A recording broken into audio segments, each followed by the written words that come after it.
Justice Minister Paul Goldsmith has committed to introduce a bill that would make stalking illegal by the end of the year. Previously, he had committed to doing so within the political term.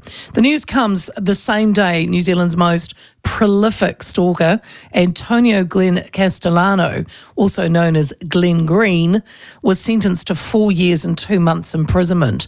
Castellano previously pled guilty to 9 charges of criminal harassment, 1 charge of posting harmful digital communications, and 1 charge of obtaining by deception. That is on top of more than 200 previous convictions, 200, spanning 30 years. Minister Goldsmith accepted the petition on the steps of Parliament yesterday afternoon, and it was signed by more than 20,000 people. The petition called for making stalking illegal, as well as introducing prevention measures such as educating police, public awareness campaigns, and training for social and community workers in prevention and victim protection. It also stated that our laws are out of date compared with the States, Australia, England, Wales, and the European Union, where stalking has been criminalised.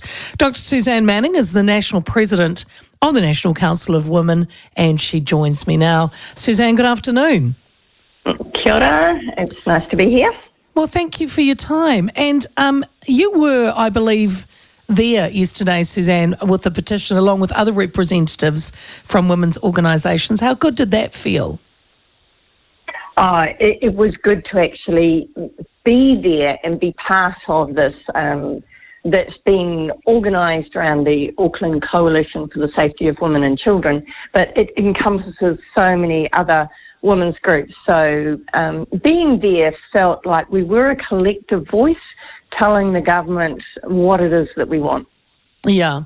Great. And do you think, Suzanne, that many New Zealanders just don't really understand the stalking issue and what victims go through?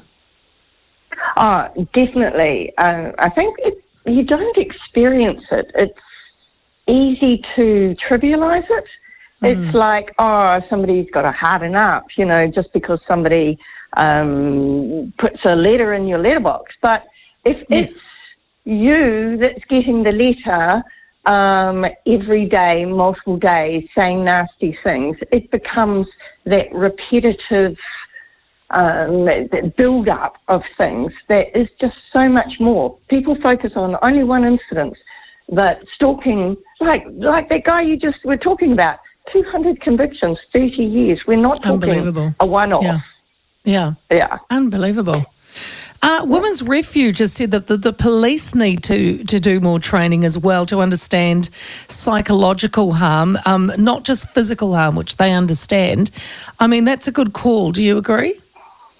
It always is a good call. And the thing is, I do feel for the police in that there is so much that they need to know and understand about so many topics.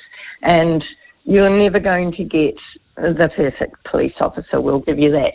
But the whole attitude, not just to police, but if society, if we had this widespread in society, that we realise violence isn't just about hitting. Violence is more often about that domination and control, about that psychological mind games, how to frighten somebody else. And it often stops short of actual physical violence. Everybody in Aotearoa New Zealand needs to understand that, not just the police. And if everybody understood that, the police would have an easier job. Yeah.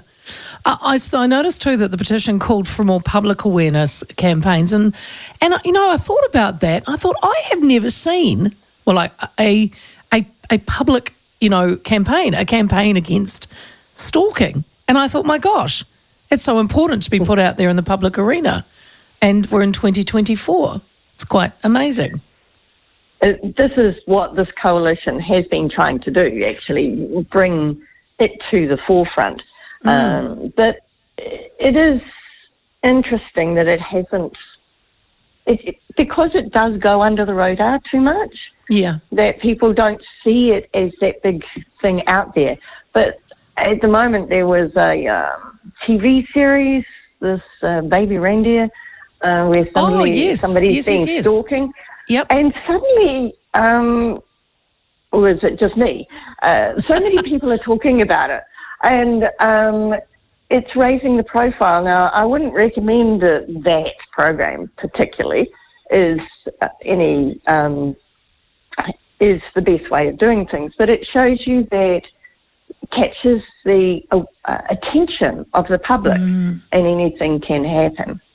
I did watch that, and I did like it, and I did like it, Suzanne. Yeah. But I know what you're saying. Yeah, that was quite a phenomenal story. I mean, but the guy himself also had some issues outside of what was going on with his so-called stalker. But yeah, it was what a ride.